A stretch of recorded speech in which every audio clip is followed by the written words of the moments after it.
may mga gulay naman po na kami na nakuha. Libre na naman ang aming pangulam.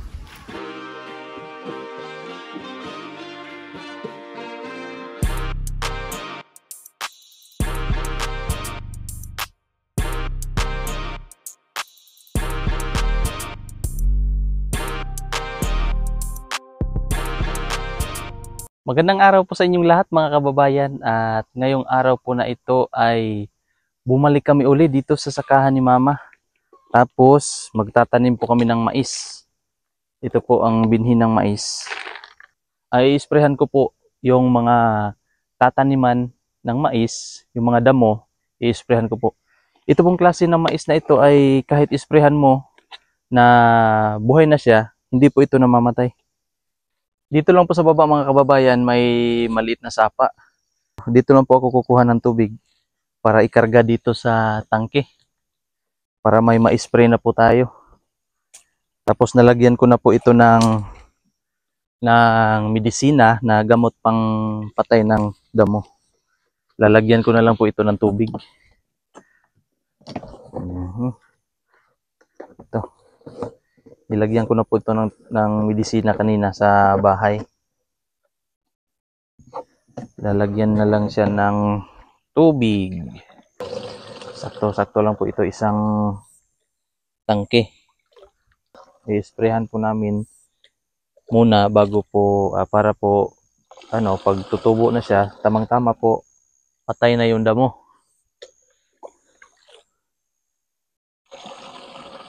Nandito na po kami mga kababayan sa pichay, oh. Malalaki ng pichay. Pwede na itong iulam, no?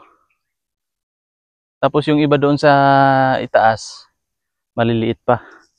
Dito, lilinisan na lang namin siguro ito ngayon. Pagkatapos kong mag-spray doon, mabilis lang naman po ang pagtanim ng mais. Yan lang naman po na area ang tataniman. Yan. Puro pichay po yan. Tapos pupunta na ako doon sa pag-i-sprayhan. Marami pa ring diligaw na ampalaya, oh. Makakaulam na naman tayo mamaya. Pwede sigurong gisahin yan, yun. Marami doon. Tapos gisahin natin kasama itong pichay. Pupunta na tayo doon. I-harvest ko muna yung mga ampalaya, mga dahon ng ampalaya mga kababayan, kasi i-sprayhan ko na nga. Sayang, mamamatay lang. Libre na ulam yun. Aray ko! Ang bigat. Sayang. Kung isasali natin sa spray, mamamatay yun. Yan muna. Ito na lang.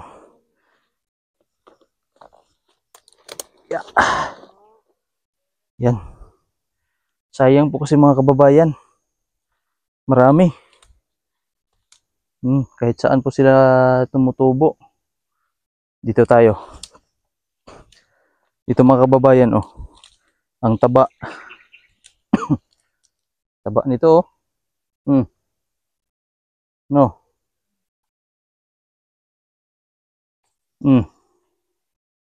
Isang talbos pa lang yan. Ito.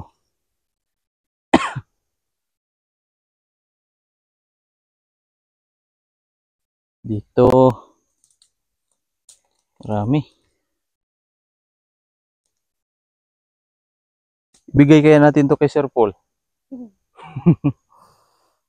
Gusto niya to, eh. Doon tayo, mas marami doon. Yung pinagkunan namin ni Madam Cakes. Sana yun. Ito. Isa. Halos puno po dyan. Yan, dito lang po kami magtatanim ng mais. Nandun po si Mama, oh. Ayun, parang Ninja Turtle.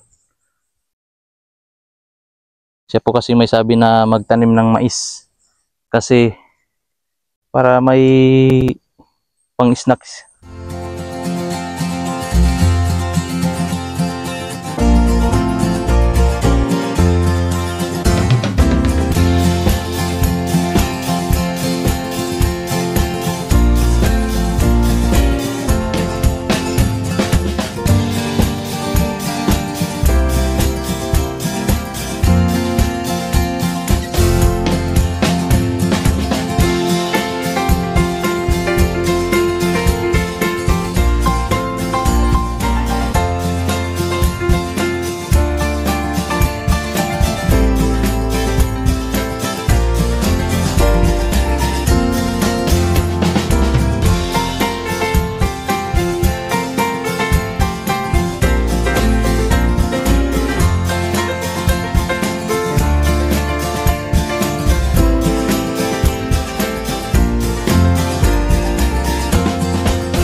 nakuha ko na talbos ng ampalaya.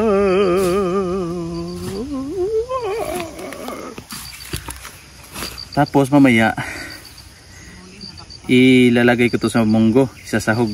Masarap to sa munggo. Kasi medyo mapait-pait, malinamnam at yummy. Ilalagay ko lang dito mga kababayan, tapos mag-i-spray na ako.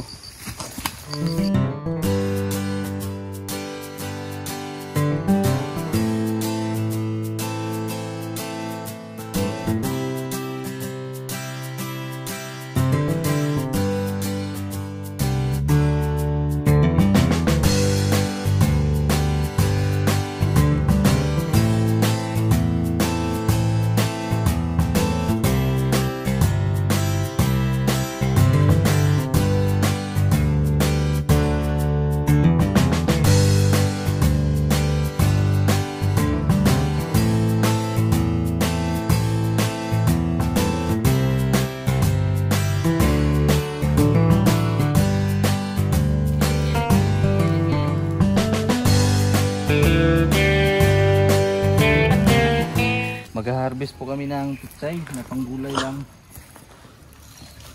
Tapos lalagyan ng sardinas. Pwede. Pwede no, ihalo yung yung talbos ng ampalaya dito, tapos gisahin, lagyan ng sardinas, no? Pwede.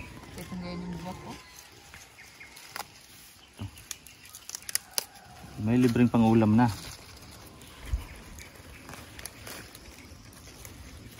Solve ng pangulam. Parehas kay Chris na sa Niban ba? Panghapunan. Butangan o kwan. Libre na panghapunan. Yan.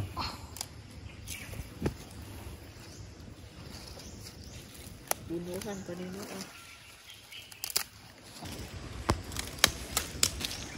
Wa nila isprayan diretso na. Sarap, masarap. Baka nalay kulang. Lagyan ng karning baka, nilagang baka. Nga napay karlang. Masarap. Na may may gabi or karlang pang sahog. Masarap. Tapos lagyan ng Baka ni Lugabi. ganito. Lagyan natin ng talbos. Ang talbos ay napakarami. Hindi natin mauubos to. Baligya. Mahal ang kilo, no? Mahal, no? 10 kada 10 piso. 10 piso kada yung tali.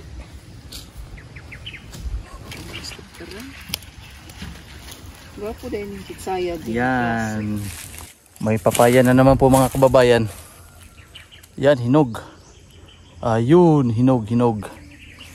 Kunin ko. Ay. Kinain ng yung isa. Kinain na ng mga mananap. Yan, mga insekto. Pero pwede pa yung isa. Kukunin ko na. Abot. Kung hindi abot, tatalunin. Ay. Ito, kuha na. Tapos may isa pa.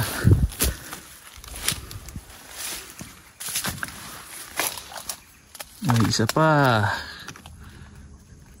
Medyo pangit yung kanyang pagkahinog.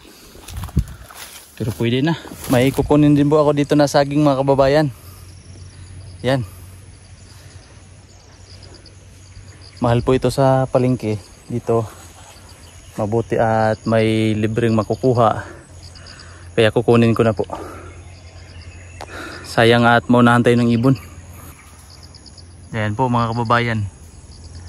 Saktong-sakto na siya sa kanyang tawag dyan, gulang or ang tamang edad. Yan. Tapos pagpabayaan natin yan, mahihinog dyan, kakainin lang ng ibon. Ayan, natapos ko na po ang pag-spray mga kababayan na pangpatay ng damo. Tapos alanganin na po sa oras kasi mag-aalas 11 na. Kaya uuwi na lang po kami at may mga gulay naman po na kami na nakuha. libre na naman ang aming pangulam. At hanggang dito na lang po muna ang ating video para po sa araw na ito. At maraming salamat po at God bless po sa inyong lahat.